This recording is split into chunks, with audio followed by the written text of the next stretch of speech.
Le plan climat de Rennes Métropole vise à réduire les émissions de gaz à effet de serre de moins 40% à l'horizon 2030. Ça correspond, compte tenu de la croissance démographique, à diviser par 2 les émissions de gaz à effet de serre par habitant. On s'est dit que ça pouvait être intéressant d'aller équiper un certain nombre de stations de sondes parce que c'était une façon innovante de produire et de récupérer de l'énergie.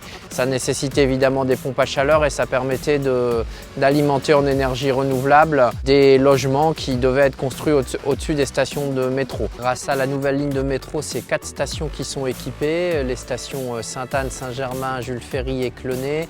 Ça va représenter en tout 117 logements qui vont être réchauffés grâce à de l'énergie renouvelable avec ces sondes de géothermie. Plus particulièrement ici, on est à Clenay, c'est 55 logements qui vont être équipés de ce mode de chauffage. C'était important qu'on puisse avoir des sondes de ce type-là dans ce quartier puisque c'est un quartier qui est en plein renouvellement, à la fois au niveau des logements mais aussi de la dynamique commerciale. Le métro va contribuer à ce renouvellement en reliant plus facilement le quartier à l'hypercentre de la ville. Donc Néotoa est un opérateur immobilier ensemblier qui agit sur le champ du logement social et de l'accession à la propriété. L'ambition, ça a été finalement de coordonner l'arrivée du métro avec un calendrier qu'on connaissait et puis le renouvellement de ce parc locatif. Et on a fait une proposition d'opération mixte, logements locatifs sociaux, pour reconstituer l'offre, mais aussi d'accession à la propriété, pour aussi mixer et apporter de la mixité sociale par l'accession sur ce quartier.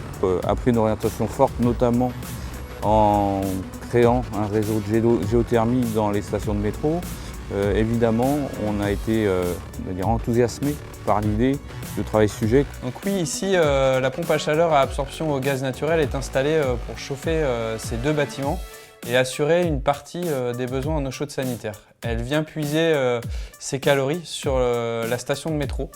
Alors, la pompe à chaleur gaz à absorption dispose d'une part en énergie renouvelable de près de 40% et d'un rendement aussi bien en énergie finale qu'en énergie primaire de 150%.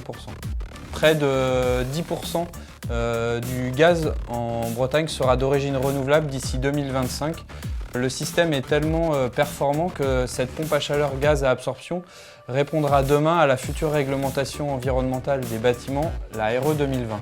Alors, un suivi énergétique de la pompe à chaleur et du système complet est prévu, bien évidemment, afin de mesurer les performances et pouvoir les restituer à la maîtrise d'ouvrage. GRDF est acteur de la transition énergétique. Il accompagne au quotidien les collectivités territoriales comme Rennes Métropole et les bailleurs sociaux tels que Néotoa.